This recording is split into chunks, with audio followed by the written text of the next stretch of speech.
ఈ గణతంత్ర దినోత్సవం సందర్భంగా మన త్రివర్ణ పతాకాన్ని ఆవిష్కరించుకోవడం నాకు ఎంతో గౌరవంగా, ఎంతో భాగోద్వేగంగా ఉంది. జనవరి 26 కేవలం ఒక తేదీ కాదు. ఇది భారతదేశ ఆత్మ గౌరవానికి చిరునామా. ఇది కోట్లాది భారతీయుల ఆశలు, త్యాగాల కలలు. ఒక రాజ్యాంగం రూపం దాల్చిన రోజు, భారత రాజ్యాంగం అమలులోకి వచ్చిన రోజు. 1947లో బ్రిటిష్ రాజ్యం నుంచి దేశానికి స్వాతంత్రం వచ్చింది. కానీ అప్పటికి మనకు సొంత రాజ్యాంగం లేదు.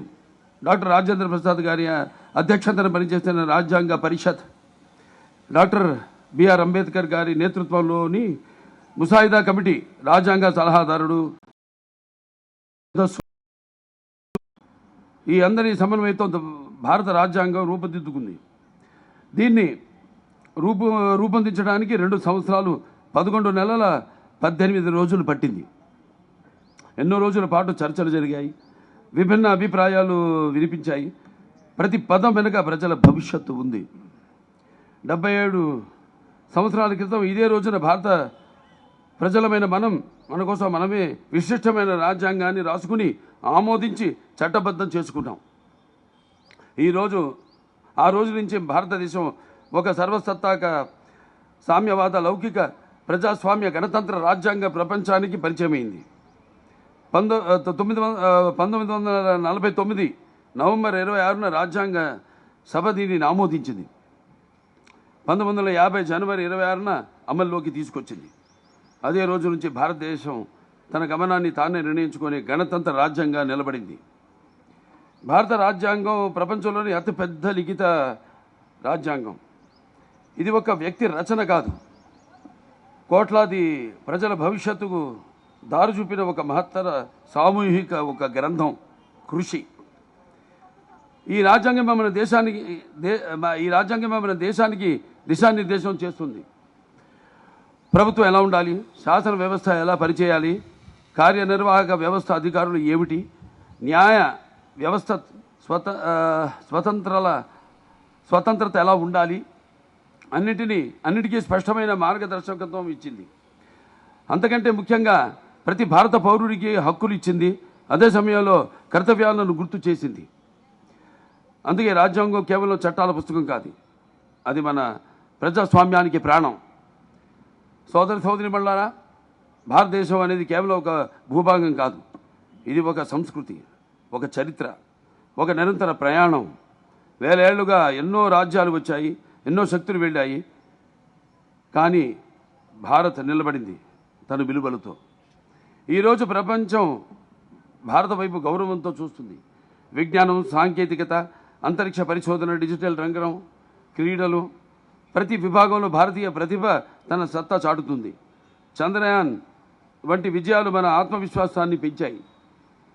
భారత యువత ఆవిష్కరణతో ప్రపంచాన్ని ఆకట్టుకుంటుంది.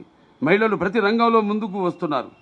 రైతు పొలంలో, సైనికుడు సరిహద్దుల్లో, వైద్యుడు ఆసుపత్రిలో, ఉపాధ్యాయుడు పాఠశాలలో, ప్రతి ఒక్కరూ దేశ నిర్మాణంలో భాగమే. ఈ విజయం యాదృచ్ఛికంగా రాలేదు. ఇది రాజ్యాంగం ఇచ్చిన స్వేచ్ఛ, సమానత్వం, అవకాశాల ఫలితం. అందుకే ఈ రోజున మనం ఒక విషయం స్పష్టంగా గుర్తుపెట్టుకోవాలి. రాజ్యాంగాన్ని గౌరవించడం అంటే దేశాన్ని గౌరవించడం. దేశభక్తి అంటే కేవలం నినాదాలు కాదు, మన పని నిజాయితీగా చేయడం, చట్టాన్ని గౌరవించడం, ఇతరుల హక్కులను కాపాడడం, సమాజంలో శాంతిని నిలబెట్టడం. ఇవే నిజమైన దేశ సేవ. మన రాజ్యాంగం ఇచ్చిన స్వేచ్ఛను బాధ్యతతో వినియోగించినప్పుడే గణతంత్రానికి నిజమైన అర్థం ఉంటుంది. మన పిల్లలకు మనం వదిలి వెళ్లాల్సింది కేవలం ఆస్తులు కాదు, బలమైన విలువలు, రాజ్యాంగాన్ని గౌరవించే మనస్తత్వం, దేశాన్ని ప్రేమించే హృదయం. ఇవే నిజమైన వారసత్వం. ఈ గణతంత్ర దినోత్సవం సందర్భంగా మనమందరం ఒక సంకల్పం చేద్దాం. మంచి పౌరులవుదాం, మన రాజ్యాంగాన్ని గౌరవిద్దాం, మన దేశాన్ని మన పనితో గర్వపడేలా చేద్దాం. ఈరోజు మనం ఉన్న ఈ ప్రాంగణం Basava Tarakam Indo American cancer hospital మరియు రీసెర్చ్ ఇన్స్టిట్యూట్. ఇది కేవలం ఒక ఆసుపత్రి కాదు, ఇది సేవకు ఒక ప్రతిరూపం. ఇక్కడ పనిచేస్తున్న ప్రతి వైద్యుడు, ప్రతి నర్సు, ప్రతి సిబ్బంది సభ్యుడు రోజు దేశానికి సేవ చేస్తున్న సైనికులే. వారికి నా ప్రత్యేక అభినందనలు తెలియజేసుకుంటున్నాను. దేశం బలంగా ఉండాలంటే ప్రతి పౌరుడు ఆరోగ్యంగా ఉండాలి. ఆరోగ్యం లేకపోతే ఆర్థిక వ్యవస్థ బలపడదు, దేశాభివృద్ధి సాధ్యం కాదు. అందుకే ఆరోగ్య రంగంలో సేవ చేయడం దేశ నిర్మాణంలో భాగమే. ఈ పవిత్రమైన రోజున మన స్వాతంత్ర సమర యోధులను, రాజ్యాంగ నిర్మాతలను, దేశానికి సేవ చేసిన ప్రతి ఒక్కరిని స్మరించుకుంటూ ఈ పవిత్రమైన రోజున మన త్రివర్ణ పతాకం కింద మనమంతా ఒకటే అని మరోసారి గుర్తు చేసుకుంటూ మీ అందరికీ మరొకసారి నా 77వ హృదయపూర్వక గణతంత్ర దినోత్సవ శుభాకాంక్షలు తెలియజేసుకుంటున్నాను. జై హింద్, మేరా భారత్. జై హింద్, మేరా భారత్. జై హింద్, మేరా భారత్.